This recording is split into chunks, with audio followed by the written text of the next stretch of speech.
चलो भाई, तो कल हमने कोऑर्डिनेशन केमिस्ट्री का पहला लेक्चर देखा था और कोऑर्डिनेशन केमिस्ट्री के फर्स्ट लेक्चर में हमने बेसिक इंट्रोडक्शन देख लिया। आ रही बात समझ में? उसमें हमने शुरुआत करी थी कि कोऑर्डिनेशन केमिस्ट्री में हमारा डबल सोल्ट क्या होता है, एडिशन सोल्ट क्या होता है, कॉम्प्लेक्स सोल्ट क्या होता है, सिंपल सोल्ट क्या होता है, इनके बारे में हमने बात कर ली थी। आ रही बात समझ में? उसके बाद में हमने क्लासिफिकेशन करा था, इंपॉर्टेंट टर्मिनोलॉजी समझी थी, कॉम्प्लेक्स कंपाउंड के क्लासिफिकेशन के बारे में हमने देखा था। ये सारी चीजें हम देख चुके हैं। होमोलेप्टिक कंपाउंड क्या है, हेट्रोलेप्टिक कंपाउंड क्या है, ये भी हम देख चुके थे। काउंटर आयन क्या होता है, कोऑर्डिनेशन स्फीयर क्या है, मेटल क्या होता है, लिगेंड क्या होता है, कौन सा बॉन्ड बनेगा, वो भी हम देख चुके। कीलेट लिगेंड क्या होता है, आपके डेंटिसिटी के बारे में बात कर चुके। कैटायनिक लिगेंड, एनायनिक लिगेंड और न्यूट्रल लिगेंड भी हम देख चुके। Monodentate, bidentate, tridentate, tetradentate, hexadentate, pentadentate, ये भी सब हम क्या कर चुके थे, देख चुके थे। उसके अलावा कुछ स्पेशल टर्म देखी थी हमने। फ्लेक्सिडेंटेट हुआ, हरी बात समझ में, जिसकी फ्लेक्सिबिलिटी होती है। उसके अलावा हमने देखा था आपका एम्बीडेंटेट लिगेंड देखा था, कीलेट लिगेंड, और लास्ट में हमने क्या देखा था बेटा, ऑक्सीडेशन स्टेट के बारे में लास्ट में हम देख चुके थे। आ रही बात समझ में? तो आज हम क्या बात करेंगे यहाँ पर, आज हम बात करने वाले हैं सेकंड पोर्शन, जो कि क्या होगा, आईयूपीएससी नोमेनक्लेचर के बारे में। फॉर श्योर एक क्वेश्चन यहाँ से मिल ही जाएगा आपको, ऐसी बात नहीं है, बहुत इंपॉर्टेंट टॉपिक है, ध्यान से देखिएगा। समझ में आ रही बात? तो बेसिकली आयोनिक जो आपका आईयूपीएससी नोमेनक्लेचर है, उसके लिए हमें कुछ रूल समझने पड़ेंगे। आ रही बात समझ में? तो वो रूल मैं एक बार आपको पढ़ा देता हूं, लेकिन वो रूल आपको याद तब होंगे जब आप क्वेश्चन की प्रैक्टिस करोगे। 12, 15, 16 के करीब क्वेश्चन मैंने यहाँ पर ऐड कर रखे, तो वो क्वेश्चन हम यहाँ पर सॉल्व करेंगे, उनके नोमेनक्लेचर के अकॉर्डिंग यहाँ पर सारी चीजें समझेंगे। शुरू करें भैया, कोई दिक्कत वाली बात है? चलिएगा। तो बेटा आज के समाचार हम शुरू करते हैं आईयूपीएससी नोमेनक्लेचर से। आईयूपीएससी की फुल फॉर्म क्या होती है बबुआ? International union for pure and applied chemistry. मालूम है? नहीं मालूम है, ठीक है।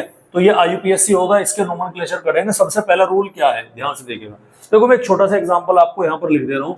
क्या है मेरे पास में, K4FeCN होल 6, ठीक है। यही एग्जांपल लेके चल रहे हैं हम कल से। आ रही बात समझ में है भाई? अबे यही एग्जांपल लेके चल रहे नहीं चल रहे? बोलो भाई, ठीक है। चलिए थोड़ा सा डार्क सा ले लेते हैं। तो एग्जाम्पल क्या है हमारा? एग्जाम्पल है, अब खबीस फिर तो वही आ गया।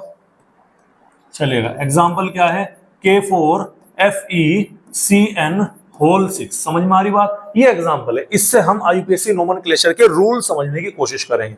सबसे पहला रूल क्या है कि जो आपके शुरू में लिखा हुआ है वो कैटायन, जो आपके बाद में लिखा हुआ वो क्या है, वो है एनायन। अब कैटायन आपका काउंटर आयन भी हो सकता है और आपका कॉम्प्लेक्स आयन भी हो सकता है। उसी तरह से एनायन आपका काउंटर भी हो सकता है और कॉम्प्लेक्स भी हो सकता है। कुछ भी हो, एक चीज यहां पर कॉमन है, वो ये कि सबसे पहले आपको किसका नाम देना है, कैटायन का नाम देना है। उसके बाद किसका नाम लिखना पड़ेगा, एनायन का नाम लिखना पड़ेगा। समझ में आ रही बात? अच्छा देखो, जैसे यहां पर के नीचे 4 लिख रहा, तो ये होता है नंबर ऑफ आयंस। तो नंबर ऑफ आयंस कैटायन और एनायन के नंबर ऑफ आयन से लिखने की कोई जरूरत नहीं है। ऐसा नहीं लिखना कि यहाँ पर 4 पोटेशियम है, ऐसा नहीं लिखना कि ये कॉम्प्लेक्स मान लो एक डब्बा है तो ये एक ही आयन है, या 2 होंगे तो यहाँ पर 2 होंगे।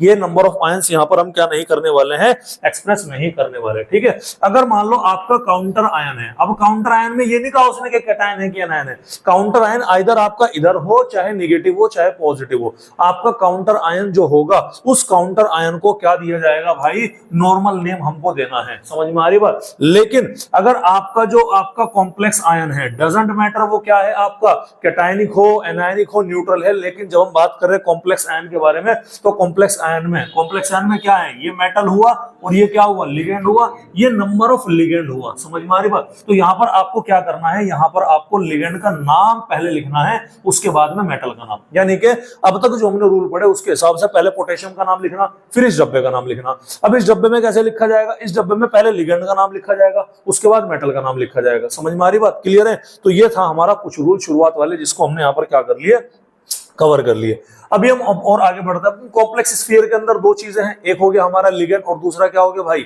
मेटल। अबे 2 ही तो चीजें हैं, एक क्या हो गया, लिगेंड हो गया, दूसरा क्या हो गया, मेटल हो गया।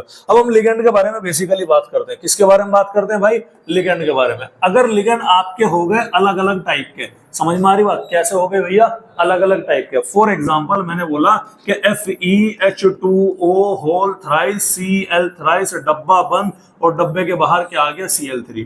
तो ये कॉम्प्लेक्स स्फीयर के अंदर अंदर मेटल तो एक ही है ना, बाकी सब के सब क्या है, लिगेंड है। दो टाइप के लिगेंड है कि एक टाइप के लिगेंड है, दो टाइप के, यानी हेट्रोलेप्टिक के बारे में बात हो रही, यानी कि ऐसे कॉम्प्लेक्स स्फीयर के बारे में बात हो रही जो कि हेट्रोलेप्टिक होता है, मतलब एक से ज्यादा लिगेंड वहां पर मौजूद होते हैं। तो जब एक से ज्यादा टाइप के लिगेंड मौजूद हो तो अब नेम दिया जाएगा अल्फाबेटिकल ऑर्डर से। कैसे दिया जाएगा, अल्फाबेटिकल ऑर्डर से। जैसे ये वाटर के लिए स्पेसिफिक नेम यूज किया था हमने एक्वा, सीएल के लिए क्या यूज किया था हमने, क्लोराइडो। हमारी बात समझ में, लिगेंड के तौर पर हमने क्या यूज किया था, क्लोराइडो। तो क्लोरो वर्ड किससे बना था, सी से, हमारी बात समझ में।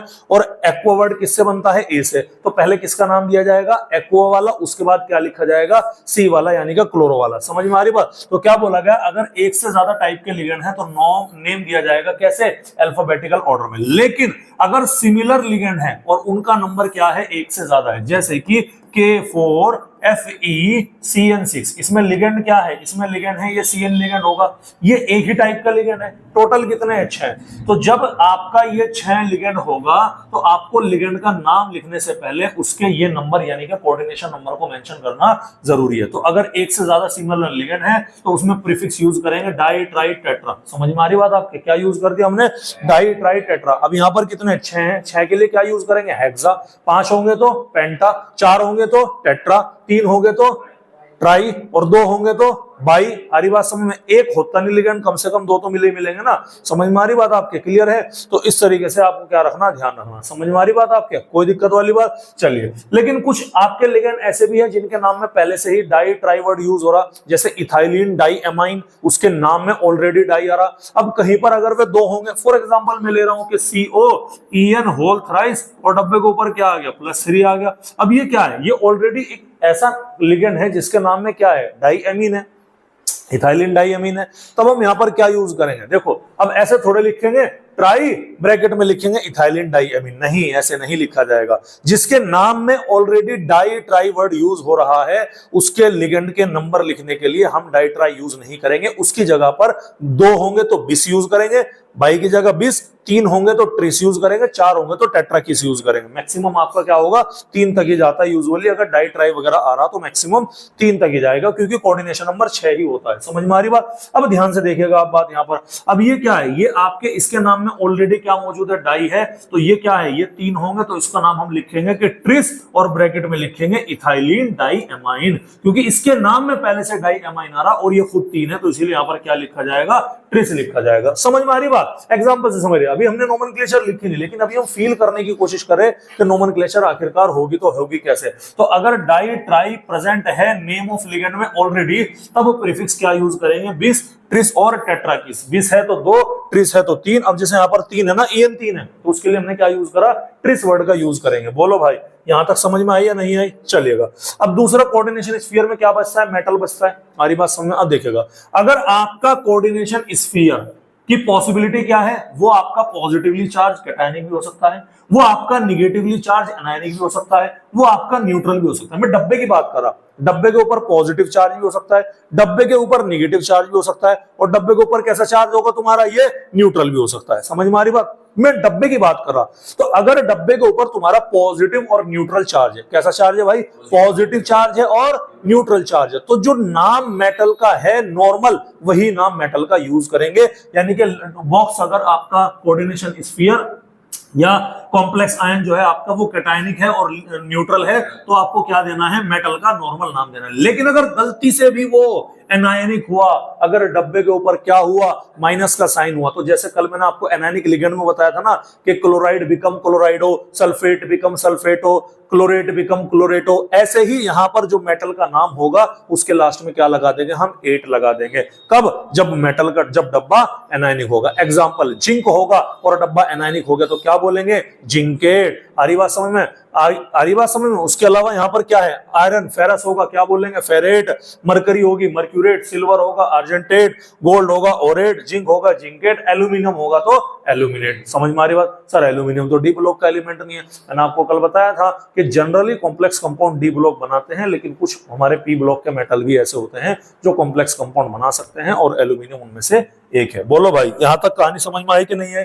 अरे बोलो, आ गई ना। तो ये किसकी कहानी हो गई, ये हो गई आपकी मेटल के बारे में कहानी, ठीक है। उसके अलावा नाम कंटिन्यूअसली देना है, लिगेंड का नाम लिखो, चाहे उनका कोऑर्डिनेशन नंबर लिखो, चाहे मेटल का नाम लिखो, कोई गैप नहीं देना। केवल गैप आएगा कैटायन और एनायन के बीच में ही स्पेस दिया जाएगा, उसके बीच में कोई स्पेस नहीं होगा। उसके अलावा अगर आपका डी ब्लॉक का मेटल मौजूद है तो उसकी क्या लिखनी पड़ेगी आपको, ऑक्सीडेशन स्टेट भी उसकी आपने लिखनी पड़ेगी बराबर में स्मॉल एक छोटे से ब्रैकेट के अंदर, उसी की जड़ में आपको क्या लिखनी पड़ेगी, ऑक्सीडेशन स्टेट भी आपको लिखनी पड़ेगी। तो ये क्या थे बेटा, रूल थे। तो रूल क्या थे, सबसे पहले कैटायन का नाम लिखना, फिर एनायन का नाम लिखना। समझ में आ रही बात। काउंटर आयन के लिए नॉर्मल नेम, कॉम्प्लेक्स आयन के लिए आपका क्या होगा, पहले आपका जो लिगेंड होगा उसका नाम पहले, और उसके बाद में क्या लिखा जाएगा, मेटल का नाम। उसके बाद में लिगेंड अगर सेम है तो भैया डाई ट्राई टेट्रा यूज करेंगे, और अगर अलग अलग है तो अल्फाबेटिक्स में यूज करेंगे। अगर लिगेंड के नाम में ऑलरेडी डाई ट्राई टेट्रा आ रहा है तब भी सो ट्रिस का इस्तेमाल करेंगे। आ रही बात समझ। उसके अलावा कॉम्प्लेक्स के अंदर जो मेटल होगा, अगर वो कैटायनिक और न्यूट्रल है तो मेटल का नॉर्मल नाम होगा, लेकिन अगर वो एनायनिक होगा तो मेटल के नाम के बाद में क्या लिखेंगे, 8 सफिक्स को हम क्या कर देंगे बेटा, यूज कर देंगे। बोलो भाई यहां तक समझ में आई कि नहीं आई कहानी। अब कुछ क्वेश्चन कर लिया जाए। हाँ भाई कर ले जाए, नहीं कर ले जाए। चलिए सबसे पहला क्वेश्चन यही है हमारा, K4FeCN6। कौन सा क्वेश्चन है भैया, K4FeCN6 है। तो सबसे पहला रूल क्या था कि कैटायन का नेम पहले लिखा जाएगा, एनायन का नाम बाद में लिखा जाएगा। काउंटर आयन का नाम क्या लिखेंगे, नॉर्मल। तो इसमें ये क्या हुआ, काउंटर आयन हुआ। ये क्या हुआ, कॉम्प्लेक्स स्फीयर। सबसे पहले देखो ये क्या है आपका, ये है तुम्हारा काउंटर आयन। क्या है बच्चों, ये काउंटर आयन। ये नॉर्मल है कि कॉम्प्लेक्स है, ये नॉर्मल है, जब भी तो है ना। तो ये क्या है, ये आपका कैटायनिक है, कोई दिक्कत वाली बात है। ये क्या हो गया आपका, ये कॉम्प्लेक्स आयन हो गया। अरे हो गया कि नहीं हो गया। तो ये क्या हो गया आपका, ये हो गया आपका एनायनिक। तो सबसे पहले किसका नाम लिखेंगे, कैटायन का, क्योंकि काउंटर आयन है तो नॉर्मल नाम दिया जाएगा। क्या है नॉर्मल नाम इसका, पोटेशियम। तो मैंने क्या लिख लिया, इसके नाम में शुरुआत में पोटेशियम आ गया। क्या मुझे ब्रैकेट में लिखने के 4 पोटेशियम है, नहीं, नंबर ऑफ आयंस को एक्सप्रेस नहीं करना होता है। समझ में आ रही भैया बात। उसके बाद में मैं हमने काउंटर का लिख दिया। अब कॉम्प्लेक्स के नाम में क्या लिखा जाएगा, सर पहले लिखा जाएगा लिगेंड का उसके नंबर के साथ में, लेकिन कैटायन और एनायन के नाम के बीच में थोड़ा सा क्या करना है, गैप देना है। तो पोटेशियम कितने हैं भैया, साइनाइड 6, हेक्सा साइनाइड लिगेंड है, तो साइनाइड को हम क्या बोलेंगे, साइनाइडो, या फिर साइनो भी बोल सकते हैं। आईडीओ हटाकर क्या बोल सकते हैं, ओ। तो मैंने क्या लिख दिया यहाँ पर, हेक्सा साइनो लिख दिया। मैंने गैप नहीं दिया बीच में, हेक्सा साइनो के एक साथ लिखा। अच्छा उसके बाद में क्या आया, Fe आया कि नहीं आया। Fe बोले तो फेरस है, आ रही बात समझ में। Fe के लिए अच्छा कॉम्प्लेक्स कैसा है, एनायनिक है, तो मेटल के नाम के लास्ट में क्या लगा देंगे, 8 लगा देंगे। तो ये क्या बन जाएगा, फेरेट बन जाएगा। तो पोटेशियम हेक्सासाइनो, और ये क्या बन गया, फेरेट बन गया। अभी कहानी खत्म नहीं हुई है बच्चे, अभी क्या लिखना बाकी है कि जो डी ब्लॉक का मेटल है आपका अंदर भी, और अगर कोई बाहर होगा उसकी ऑक्सीडेशन स्टेट भी निकालनी होगी। अब ऑक्सीडेशन स्टेट निकालने का तरीका, सर पोटेशियम की तो ऑलवेज +1, आरी बात समझ में, कल सिखाई भी तो थी। पोटेशियम की ऑलवेज कितनी, +1, तो पोटेशियम का टोटल कितना चार्ज हो गया, +4। Fe की हमें निकालनी है। एक साइनाइड की कितनी होती है, -1, टोटल कितना है यहाँ पर 6। पूरे डब्बे पर ना पॉजिटिव है ना निगेटिव है, मतलब इसका सम कितना हो गया, 0। तो x ये -6 +4 कितना हो गया, -2, और x = कितना आ गया, +2। तो आयरन की ऑक्सीडेशन स्टेट कितनी है, यहाँ पर +2 है। तो फेरेट के ब्रैकेट में क्या लिखना, रोमन अंकों में आपको क्या लिख देना, सेकंड को लिख देना। ये आपका नोमेनक्लेचर हो गया। अरे बोलो भाई समझ में आ रही कि नहीं आ रही बात आपके, कोई दिक्कत वाली बात है, क्लियर है। सबसे पहले तो आपका ये अभी है थोड़ा सा, इसको भी मैं आपको कराऊंगा, लेकिन कुछ इनसे मिलते जुलते क्वेश्चन हम और कर लेंगे। अगला एग्जांपल देखिएगा हमारा, अगला एग्जांपल है K2HgI4 का, और ये आपके लिए क्या रहेगा, ये आपके लिए रहने वाला है होमवर्क, क्योंकि सिमिलर ऐसे ही होगा ना जैसे पहले, ठीक है, ध्यान से सुनिएगा। ये भी ऐसे था जैसा कल किया हमने। नॉर्मल नेम ये क्या है आपका, ये हो गया तुम्हारा काउंटर आयन, हाँ या ना, अरे काउंटर आयन है, क्या है काउंटर आयन तुम्हारा, कैटायन है। ये तुम्हारा कौन सा आयन है भैया, कॉम्प्लेक्स आयन। कॉम्प्लेक्स आयन कैसा है भैया आपका, ये एनायन हो गया। तो कोई समस्या है क्या, कोई शंका, बढ़े आगे चलिएगा। शुरुआत में क्या है यहाँ पर, काउंटर आयन नॉर्मल है, तो क्या लिखेंगे, नॉर्मल नेम। क्या लिखा जाएगा, पोटेशियम। क्या लिख दिया जी बाबूजी हमने, पोटेशियम। क्या इसके आगे लिखूं 2 3 4 कुछ लिखना, नहीं लिखना। क्यों नहीं लिखना, क्योंकि काउंटर आयन है, कोई दिक्कत वाली बात नहीं। डी ब्लॉक का मेटल होता तो लिखना पड़ता, आयन नहीं, ऑक्सीडेशन स्टेट, लेकिन डी ब्लॉक का मेटल नहीं है तो लिखने की कोई जरूरत नहीं है, ठीक है। उसके बाद में आ रहा हमारे पास में, ये तो हो गया, थोड़ा सा क्या दो, गैप दो। अब गैप में क्या लिखना, कॉम्प्लेक्स आयन। कॉम्प्लेक्स आयन में पहले किसका, लिगेंड का। लिगेंड क्या है, आयोडीन, निगेटिव हो गया ना, तो आयोडीन को हम क्या बोलेंगे, आयोडो या आयोडाइडो, लेकिन आयोडो अच्छा लगता है। कितने आयोडो हैं यहाँ पर, 4 के लिए टेट्रा। तो क्या लिखेंगे, पोटेशियम, ये क्या बन गया, ये बन गया टेट्रा आयोडो, ठीक है। और क्या बन गया लास्ट में, ये मरकरी, मरकरी है भैया, आ रही बात समझ में। कॉम्प्लेक्स आयन एनायन है तो मरकरी के लास्ट में क्या लग जाएगा 8, तो क्या बन जाएगा मर्क्यूरेट। गैप मत देना, क्या बन गया मर्क्यूरेट बन गया। और ब्रैकेट में अब क्या लिखनी है इसकी ऑक्सीडेशन स्टेट। वही तरीका सर, एक पोटेशियम की +1 तो 2 की कितनी हो गई +2, मरकरी की कितनी मान ली x, आयोडीन की 1 की कितनी है -1, क्यों ली एनायनिक लिगेंड है और कितने हैं टोटल 4 है इज इक्वल टू 0, -4 +2 कितना आ गया -2, तो x बराबर कितना आ गया +2, तो इसका जो चार्ज है भैया वो कितना आया +2 आया। तो ब्रैकेट में क्या लगा दो भाई 2 डंडे लगा दो। अरे भाई बोलो, समझ में नहीं आता, आता है, ठीक है। चलिए ये आपके लिए क्या हो गया, ये आपके लिए हो गया होमवर्क। कोई समस्या, ये आपके लिए क्या है, ये आपके लिए होमवर्क है। देखो इसके जैसे ही है ना बिल्कुल ये, ठीक है। ये आर्जेंटेट आ जाएगा, सोडियम आ जाएगा, डाइसाइनो आ गया, ये तो मैंने नहीं बता दिया, आ रही बात समझ में, ठीक है। क्योंकि मैं भी आपको सब टाइप के क्वेश्चन कराऊंगा, ठीक है। ये भी आपके लिए क्या रहेगा, ये भी आपके लिए होमवर्क रहेगा, ठीक है। क्लियर है, सेम है। ये भी आपके लिए क्या रहेगा, ये मैं कराऊंगा, चलो ये मैं कराऊंगा, ये आपके लिए क्या रहने वाला है, चलिएगा। उसके अलावा ये भी मैं कराऊंगा, ये भी, ये, चलो ठीक है भैया। तो पहला टाइप समझ में आ गया, आ गया। अब हम चलते हैं दूसरे टाइप को लेकर के। दूसरे टाइप में क्या है सर, वही वाला है कि डाई ट्राई टेट्रा वगैरह यूज करना, मल्टीपल लिगेंड, अल्फाबेटिकल ऑर्डर वाला। अब उस रूल की तरफ को बात करते हैं। अब ध्यान दीजिएगा, ये वाला कंपाउंड जो है हमारा, थोड़ा सा पेन की नहीं बारीक कर लेते हैं भैया, चलिएगा। ये वाला कंपाउंड आपका क्या है भैया, ये है आपका कॉम्प्लेक्स, पहले लिखा हुआ है। हाँ भाई, कॉम्प्लेक्स कैसा है ये, कैटायनिक। याद करो, जैसे ही मैंने बोला कॉम्प्लेक्स कैटायनिक, एकदम रूल माइंड में स्ट्राइक कर जानी चाहिए। अगर कॉम्प्लेक्स आयन आपका कैटायनिक है तो उसके मेटल का नाम नॉर्मल दिया जाएगा, एनायन न्यूट्रल में भी नॉर्मल नाम आएगा। समझ में आ रही बात, कोई दिक्कत वाली बात है, कोई दिक्कत नहीं, चलिएगा। अच्छा ध्यान से देखना, ध्यान से देखना, बहुत इंपॉर्टेंट बात बताने जा रहा हूं, ठीक है। क्लियर है, बहुत काम की चीज है।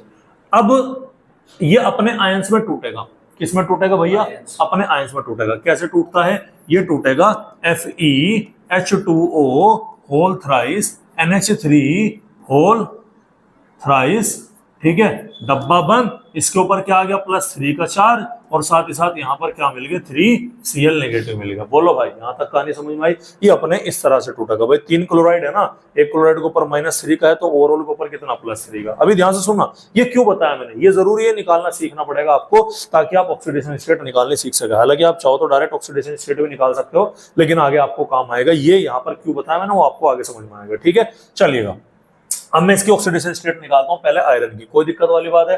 अच्छा, आयरन की ऑक्सीडेशन स्टेट मैंने कितनी मान ली x। वाटर की कितनी है, वाटर कैसा लिगेंड है, न्यूट्रल। नहीं भाई, वाटर न्यूट्रल लिगेंड है, मतलब 0। न्यूट्रल की कितनी 0। ये NH3Me न्यूट्रल लिगेंड है, इसकी भी कितनी 0। एक क्लोरीन की कितनी -1, तो यानी कि x + 3 × -1 = 0। x = कितना आ गया भैया, प्लस का 3 आ गया। भला भाई आ गया, तो आयरन कितने पे है यहाँ पर, +3 पर है। बोलो भाई, कोई दिक्कत वाली बात है यहाँ तक, अब कोई दिक्कत वाली बात, कोई दिक्कत वाली बात। तो हमने क्या निकाल ली यहाँ पर, ऑक्सीडेशन स्टेट निकाल ली। तो पहले नाम किसका दिया जाएगा, कैटायन का। लेकिन सर कैटायन तो कॉम्प्लेक्स है यहाँ पर, तो कोई दिक्कत नहीं। अगर कॉम्प्लेक्स है तो उसमें क्या लिखना, पहले लिखना है आपको लिगेंड के नाम। अब लिगेंड यहाँ पर एक टाइप के तो नहीं है, कितने टाइप के हैं, 2 टाइप के। अल्फाबेटिक्स को फॉलो करेंगे। पहले वाला एक लिगेंड है, क्या है उसका नाम, एक्वा, हाँ या ना। दूसरे वाला लिगेंड है, क्या है उसका नाम, एमीन। अरे सर पहले ए और ए आ गया, कोई बात नहीं। अगर पहला वर्ड सेम आ गया तो दूसरा वर्ड देख लो, तो दूसरा वर्ड क्या है, क्यू। हरी बात समझ। और ये यहां पर दूसरा वर्ड क्या है, एम है। बताओ क्यू पहला आएगा कि एम पहला आएगा, एम पहला आएगा। अरे आएगा नहीं आएगा, JKLMNOPQ, तो एम पहला आएगा। तो किसका नाम पहले देना, एमीन का नाम पहले देना। बोलो भाई, समझ में आई क्या, ठीक है, क्लियर है। चलिए, तो कितने हैं एमीन, यहाँ पर 3 है, तो क्या बोलेंगे, ट्राई एमीन। क्या बोला भाई हमने, ट्राई एमीन। क्या बोलेंगे, ट्राई एक्वा। गैप नहीं देना है, हरी बात समझ में, बीच में गैप बिल्कुल भी नहीं देना, मिला मिला के लिखना है, ठीक है। तो ट्राई एमीन हो गया, ट्राई क्या हो गया, एक्वा। अब क्या लिखा जाएगा आपका, मेटल का नाम। अच्छा, मेटल कैसा है, कैटायनिक कॉम्प्लेक्स है, तो नॉर्मल नाम दिया जाएगा। नॉर्मल नाम बोले तो आयरन, क्या बोलेंगे इसको हम, आयरन बोलेंगे, ठीक है। तो try amine, try aqua, iron. क्या बोलेंगे भैया, आयरन, आयरन, IORN। आयरन की ऑक्सीडेशन स्टेट कितनी है, 3, तो ब्रैकेट में क्या लिख दो, टी लिख दो। ये पूरा किसका नाम हो गया, इस कॉम्प्लेक्स का नाम हो गया। थोड़ा सा गैप देंगे, उसके बाद में क्या लिखेंगे, क्लोराइड। क्या लिखेंगे लास्ट में, क्लोराइड। अरे सर आपने तो ये बोला था कि क्लोराइडो बोलेंगे। अरे भैया क्लोराइडो तब बोलेंगे जब लिगेंड होगा, अभी ये आयन है, लिगेंड नहीं है, समझो बात को। अगर लिगेंड नहीं है तो नॉर्मल नाम दिया जाएगा ना, और ट्राइक्लोराइड नहीं लिखना, नंबर ऑफ आयंस को रिप्रेजेंट नहीं करना है। तो ये आपको क्या रखना है, ध्यान रखना है। तो try amine, try aqua, iron third, और ये क्या हो गया आपका, ये हो गया आपका क्लोराइड। बोलो भाई, अरे यहां तक समझ में आ गई कहानी या नहीं आ गई? सिर से ऊपर को जा रही क्या है भाई? अबे जा रही क्या सिर से ऊपर को? कोई टेंशन, चलिएगा। अब हम चलते हैं तीसरे की तरफ। सर तीसरा डब्बा तो न्यूट्रल ही है पूरा का पूरा, हाँ या ना? कल बताया था ना, काउंटर आयन, कॉम्प्लेक्स आयन, फिर ये न्यूट्रल है। ये डब्बा कैसा है, पूरा का पूरा खुद का न्यूट्रल है, कोई पॉजिटिव नेगेटिव नहीं है। कार्बोनिल कैसा लिगेंड होता है, न्यूट्रल लिगेंड है, तो आयरन की ऑक्सीडेशन स्टेट कितनी, 0। डब्बा न्यूट्रल है तो नॉर्मल नाम दिया जाएगा, लेकिन इसका पैटर्न क्या रहेगा, पेंटा। कितने हैं भैया, पेंटा कार्बोनिल। अरे रहेगा क्या, पेंटा कार्बोनिल आयरन, और ब्रैकेट में क्या लिखना है, 0। क्यों लिखना, क्योंकि ऑक्सीडेशन स्टेट कितनी है इसकी, 0। कार्बोनिल एक न्यूट्रल लिगेंड है जिसकी वजह से कोई चार्ज डेवलप नहीं होगा। समझ में आ रही बात? दैट्स व्हाई इसका नाम ऐसा आएगा निकल के, कोई दिक्कत वाली बात। अब ये देखिएगा, अब ध्यान से देखना, इंपॉर्टेंट चीज यहाँ पर आ रही है। सबसे पहले आपको ये, अब आपको आयनिक फॉर्म में दे दिया, कोबाल्ट है ये देखो, सी कैपिटल ओ कार्बोनिल है, सी स्मॉल ओ ये कोबाल्ट है। बच्चे सोचते हैं शुरू में, क्या लगा यार मास्टर ने ऊपर भी, तू भी सोच रहा था क्या, यही सोच रहा था? अच्छा जब भी पीरियोडिक टेबल देख रहा चलो इधर ध्यान दो। तो वो सी कैपिटल ओ है, कार्बन मोनोऑक्साइड जिसे कार्बोनिल बोलते हैं, और ये सी स्मॉल ओ ये कोबाल्ट है। डी ब्लॉक का मेटल है, वो लिगेंड है, ध्यान से देखिएगा कैसा लिगेंड है, एनायनिक। तो कोबाल्ट की जगह लास्ट में क्या यूज करेंगे, कोबाल्टेट। ऑक्सलेट है, एनायनिक लिगेंड है, क्या बोलेंगे, ऑक्सलेटो। ऑक्सलेटो के ऊपर -2 का चार्ज था, तो यहां पर कोबाल्ट की क्या मान ली मैंने, X। तो X प्लस कितने ऑक्सलेटो हैं, 3 हैं। एक की कितनी है ऑक्सीडेशन स्टेट, -2। ये आपको याद करना पड़ेगा, मैंने कल आपको लिस्ट बना दी थी, बता देता कौन सा बाइडेंटेट कैसा है। बाइडेंटेट न्यूट्रल भी है, बाइडेंटेट के ऊपर -1 की ऑक्सीडेशन स्टेट भी है, और बाइडेंटेट के ऊपर -2 की भी ऑक्सीडेशन स्टेट है, आपको याद रखनी है। इज इक्वल टू कितना आ गया, -3। -3 क्यों है, क्योंकि इस बार डब्बे पे कितना चार्ज है, -3 का चार्ज है। तो x -6 इज इक्वल टू क्या हो गया, -3। ये उधर जाएगा, किस में होगा, +6 में होगा। तो x इज इक्वल टू कितना आ गया, +3। तो कोबाल्ट की ऑक्सीडेशन स्टेट कितनी आ गई भैया, यहाँ पर +3 आ गया। कोई दिक्कत वाली बात भाई, अबे कोई समस्या है क्या, नहीं। अब इसका नाम दीजिएगा। सर ये तो क्या है, ये तो हमारा वही है ना, कॉम्प्लेक्स ही है। तो कॉम्प्लेक्स में भी कौन सा वाला, एनायनिक कॉम्प्लेक्स है। तो पहले तो लिगेंड ही लिखा जाएगा। कितने लिगेंड है, 3 है। तो 3 के लिए क्या लिखेंगे, ट्राई ऑक्सलेट को हम क्या बोलेंगे, ऑक्सलेटो। ट्राई ऑक्सलेटो हो गया ये वाला नाम पूरा। कोबाल्ट की जगह क्या लिखेंगे, कोबाल्टेट, क्योंकि एनायनिक लिगेंड है तो स्पेस नहीं देना है, कोबाल्टेट। और कोबाल्टेट के ब्रैकेट में क्या लिखना है, थर्ड। अभी यहीं पर नहीं छोड़ना, क्योंकि इस डब्बे के ऊपर चार्ज लिखा हुआ है, तो लास्ट में आपको यह मेंशन करना पड़ेगा कि ये क्या है, आयन है। बोलो भाई समझ में आ रही कि नहीं आ रही बात आपको? ये कुछ चीजें ऐसी हैं जो देखो आपको यहाँ पर फॉर्मूले में जब क्वेश्चन करोगे ना, कॉन्सेप्ट तभी क्लियर होगा। सबसे बड़ी गलती बच्चा क्या करता है, रिवीजन भी कर लेगा, वो पढ़ भी लेगा, 18 घंटे पढ़ लेगा, रात के 2-2 3-3 बजे तक जाके पढ़ लेगा, सोने की ऐसी की तैसी कर देगा, दिन में को 3-4 घंटे सो लेगा, मतलब पूरे दिन में को मिला के 24 घंटे में खाने पीने का बेड़ा गर्क कर देगा। सर मेरे नंबर नहीं आ रहे, अबे नंबर क्वेश्चन करने से आते हैं भाई, समझ रहे, नंबर थ्योरी पढ़ने से नहीं आते। जब तक उस चीज को तुम क्वेश्चन में अप्लाई नहीं करोगे नंबर, अब तुम्हारे रूल समझ में आए ना हो, लेकिन अब धीरे धीरे अब तुम्हारे रूल समझ में आ चुका, तुम्हें पैटर्न समझ में आ चुका, अब तुम रूल भूल भी जाओ कोई प्रॉब्लम नहीं है, क्योंकि एग्जाम में रूल नहीं होगा। एग्जाम में ये नहीं कहना कि बताओ आईयूपीएससी नोमेनक्लेचर का 5वां रूल क्या है, उसे कोई मतलब नहीं है। उसे मतलब है अपने क्वेश्चन के आंसर से वो क्वेश्चन देगा, उसका आपको आंसर लिखना पड़ेगा। अरे बोलो भाई, नहीं आई, आ गई, चलिए। तो क्या है भैया, ठीक है, ये आपके लिए क्या है इस बार, होमवर्क है, ठीक है, सेम है, सेम है, क्या है भैया, सेम है। हिंट दे देता हूं मैं कि ये कैसा लिगेंड है, न्यूट्रल है, लेकिन डब्बे पर पॉजिटिव चार्ज है। तो ये +3 चार्ज किसका है, ये इसी कोबाल्ट का है। न्यूट्रल लिगेंड है तो नॉर्मल नेम कोबाल्ट ही आएगा। वैसे मैं इसका बता भी दिया मैंने आपको कि ट्रिस ब्रैकेट में लिखना पड़ेगा इथाइलिन डाइएमाइन। ट्रिस क्यों लिया, क्योंकि ईएन के नाम में क्या मौजूद है, डाई वर्ड आ रहा है, इसलिए tris ethylene diamine cobalt normal name लिया जाएगा। क्यों, कैटायनिक लिगेंड है कोबाल्ट, और ब्रैकेट में क्या लिखना, थर्ड है। ये आपके लिए होमवर्क है, ठीक है, ये आपका होमवर्क हो गया। अब हम बात करते हैं इसकी टोलेंस रिएजेंट के बारे में बात करते हैं। इसके जैसा क्वेश्चन ऑलरेडी मैं आपको करा चुका हूं, कहां करा दिया भैया, ये वाला रहा, ठीक है। ठीक है, ये वाला रहा, लेकिन चलो मैं एक बार फिर करा देता हूं ये। चलिए देखिए, ये क्या है आपका, ये है आपका कॉम्प्लेक्स आयन, हाँ या ना, कैसा है ये, कैटायन है, पहले आ रहा ना, क्या है कैटायन। ये क्या है आपका, ये है आपका काउंटर आयन, और ये क्या हो गया आपका, ये हो गया आपका एनायन हो गया। कोई दिक्कत वाली बात, काउंटर के लिए नॉर्मल नेम देना, चाहे एनायन हो कैटायन हो, कोई टेंशन नहीं है, आ रही बात समझ में। कॉम्प्लेक्स के लिए थोड़ा सा रूल है, कॉम्प्लेक्स में क्या है, पहले किसका नाम लिखा जाएगा जी, पहले लिखा जाएगा लिगेंड का। कितने लिगेंड है, 2, तो क्या बोलेंगे, डाई एमीन। क्या बोला जाएगा भैया, डाई एमीन बोला जाएगा। क्या लिखेंगे, सिल्वर, नॉर्मल नेम देना ना, कैटायन है ना, तो डाई एमीन, गैप दूंगा नहीं, क्या लिखेंगे, सिल्वर, एक ब्रैकेट छोड़ दो, ऑक्सीडेशन स्टेट बाद में लिखने के। और OH क्या है, एनायन, और एनायन अगर होता लिगेंड के फॉर्म में तो क्या बोलते हैं, हाइड्रोक्साइडो, लेकिन अभी लिगेंड नहीं है तो क्या बोला जाएगा, हाइड्रोक्साइड। तो डाई एमीन सिल्वर, और लास्ट में क्या बन गया हमारा, ये हाइड्रोक्साइड। बोलो भाई समझ मारी कि नहीं आ रही बात। अब इसकी चार्ज देखिएगा, सिल्वर का मैंने क्या मान लिया, X, NH3 का 0 आया ना, OH निगेटिव है, -1 है, एनायनिक लिगेंड है तो -1 आ गया, X - 1 is equal to 0, X is equal to कितना आ गया, +1। तो इसके ब्रैकेट में क्या लिखना है, फर्स्ट लिखना है। ये क्वेश्चन ऐसे ना डायरेक्ट भी आपसे पूछे जा सकते हैं, what is the oxidation state of silver in Tollens reagent. अगर आपको टोलेंस रिएजेंट देखना है तो आपको ये पता होना चाहिए कि टोलेंस रिएजेंट का फॉर्मूला क्या है। वैसे डायरेक्ट याद कर लो, सिल्वर की टोलेंस रिएजेंट के अंदर +1 की ऑक्सीडेशन स्टेट पाई जाती है। समझ में आ रही बात। अरे कोई दिक्कत है भाई,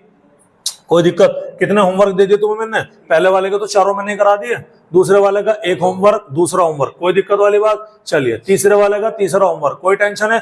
अब आ जाइएगा यहाँ पर, ये बड़ा इंपॉर्टेंट है, ठीक है।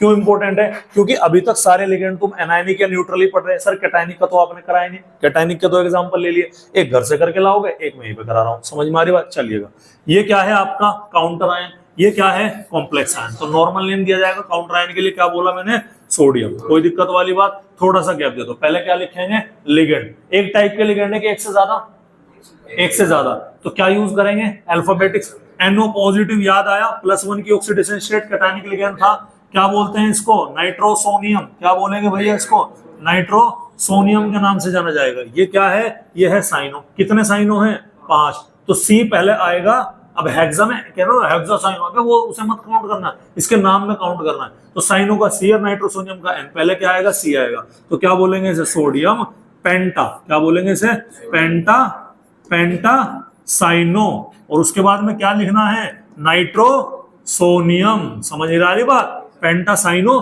क्या लिखा, नाइट्रोसोनियम। और ये कॉम्प्लेक्स आयन एनायनिक होगा तो इसको हम क्या बोलेंगे, फेरेट। स्पेस नहीं देना है, क्या बोलेंगे, फेरेट। और ब्रैकेट में क्या लिखेंगे, ब्रैकेट में लिखेंगे इसकी ऑक्सीडेशन स्टेट निकाल लो। भैया इसकी कितनी है, सोडियम की 1 की +1, तो 2 की कितनी हो गई, +2। आयरन की कितनी मान ली, X, एक साइनो की 5 है तो -1 है, तो टोटल कितनी हो गई, -5, तो -5 लिख लिया। और NO की कितनी हो गई, +1। तो यहाँ पर +2 और +3, -5, कितना हो गया, कितना हो गया, -2, और उधर जाके क्या हो गया, +2। समझ में आ रही बात। तो ये किसकी ऑक्सीडेशन स्टेट हो गई, ये हो गई हमारी आयरन की। तो यहाँ पर क्या लिखना, सेकंड लिखना, ठीक है। क्लियर है भैया। इसका दूसरा नाम सोडियम नाइट्रोक्लोराइड है, याद रखिएगा, जिसमें आपका ये स्ट्रक्चर बनता है। और ये आपके लिए क्या रहेगा, होमवर्क। यहाँ पर नाइट्रोसोनियम एक्वा वही सेम रहेगा, बस यहाँ पर सल्फेट है बाद में, तो इसका नाम क्या बनेगा, पेंटा एक्वा नाइट्रोसोनियम आयरन। नॉर्मल है ना, आयरन, ब्रैकेट में उसकी वोटेवर जो भी ऑक्सीडेशन स्टेट आएगी, और लास्ट में लिख देना सल्फेट। मैंने आपको यहाँ पर बता दिया, लेकिन फिर भी इसके लिए आपको क्या है, होमवर्क है। आरी बात समझ में, क्लियर है।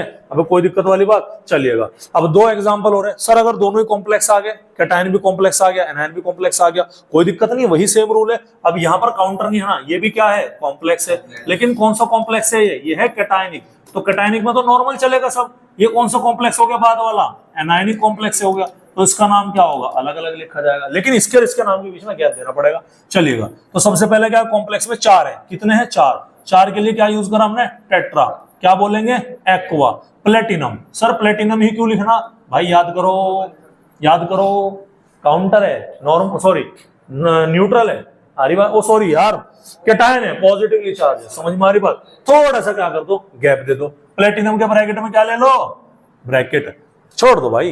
प्लेटिनम डी ब्लॉक का है ना, ऑक्सीडेशन स्टेट मेंशन करनी पड़ेगी, चाहे वो काउंटर आयन में हो, चाहे वो कहीं पर हो। PTCl6, इसमें क्या बोलेंगे, थोड़ा सा गैप दो, हेक्सा, ठीक है, क्लोरो, और ये प्लेटिनम क्या बन जाएगा, प्लेटिनेट। समझ में आ रही बात? प्लेटिनम किस में कन्वर्ट हो जाएगा?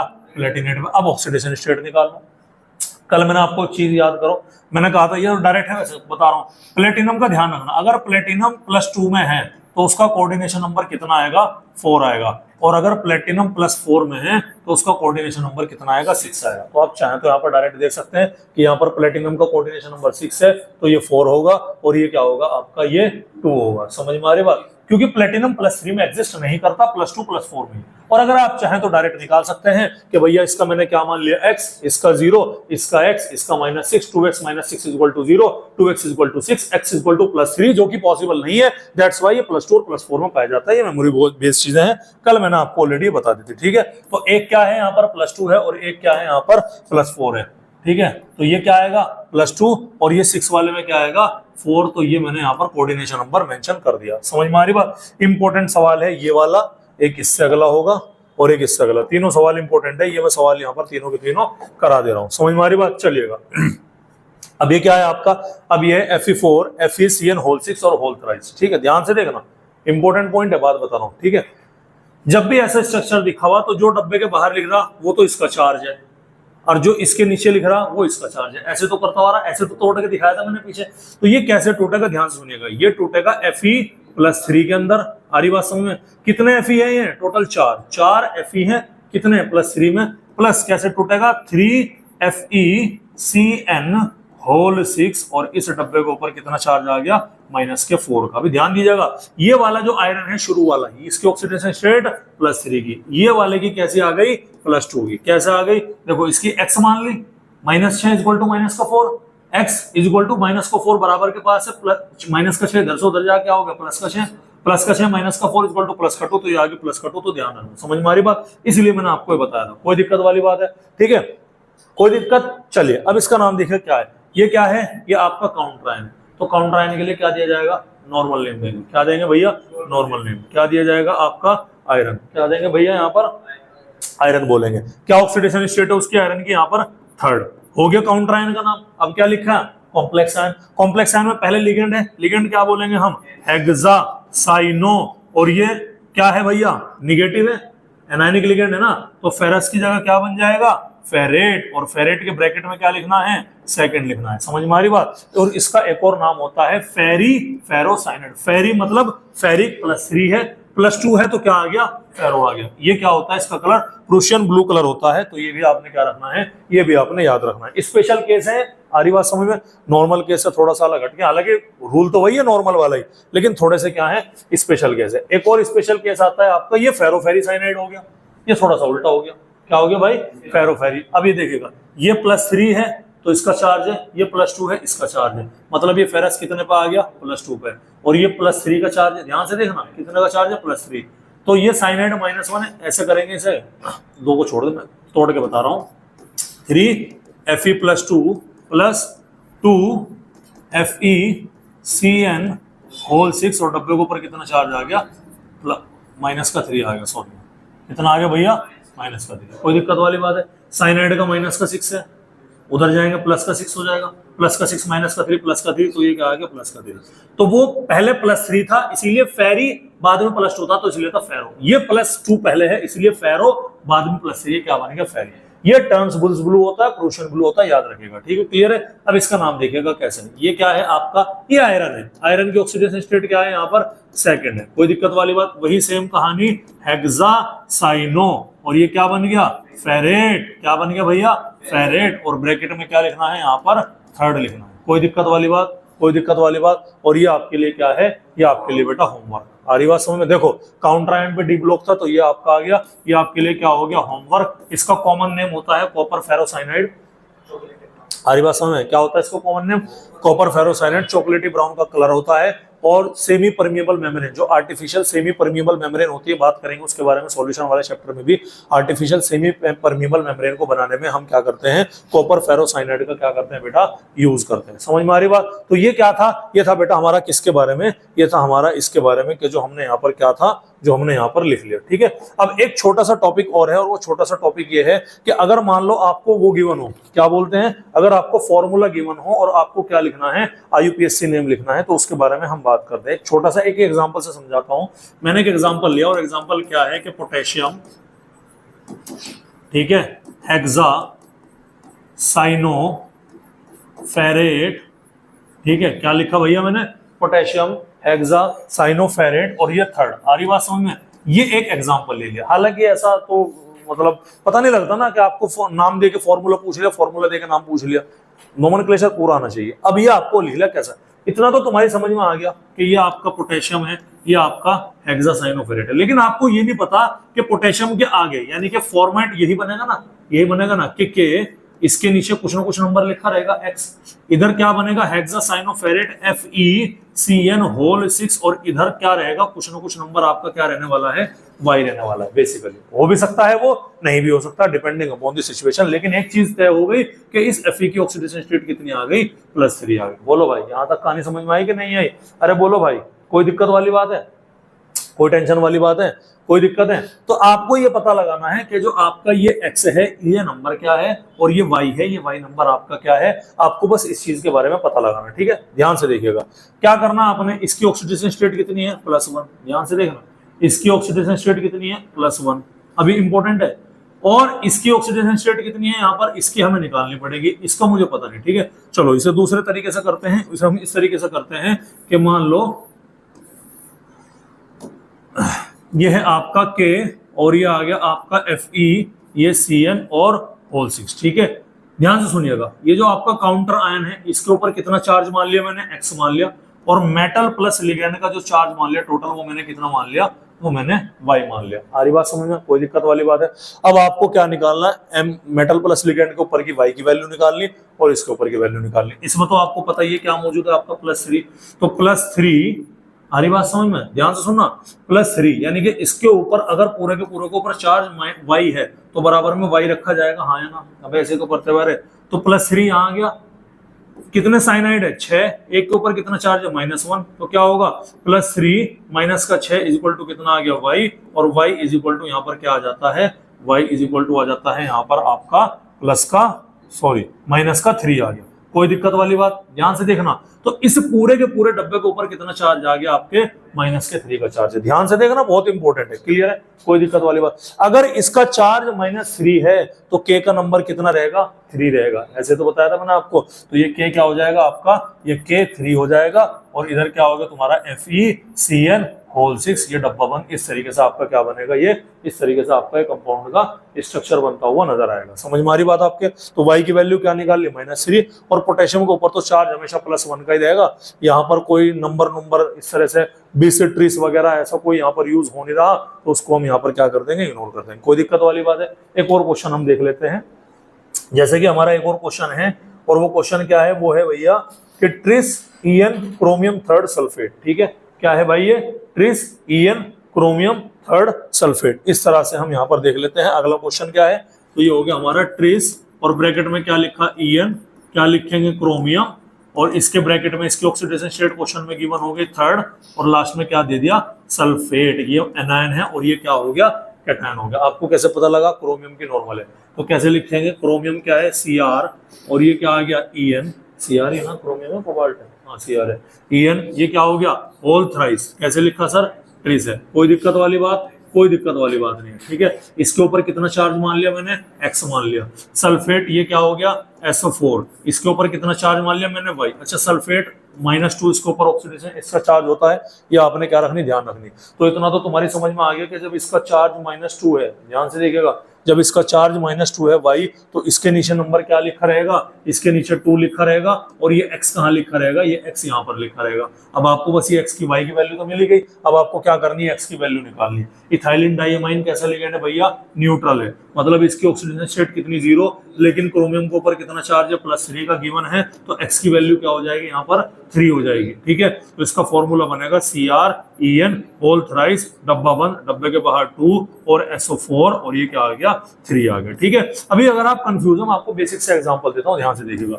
एक कंपाउंड होता है आपका Al2SO4 होल थ्राइस होगा। जब ये टूटेगा, कैसे टूटता है, ये टूटता है 2Al+3 प्लस 3SO4 माइनस 2। अब देखिएगा कैसे होगा, ध्यान से देखना। एल्यूमिनियम के आगे जो 2 लिख रहा वो चार्ज किसका है, SO4 का।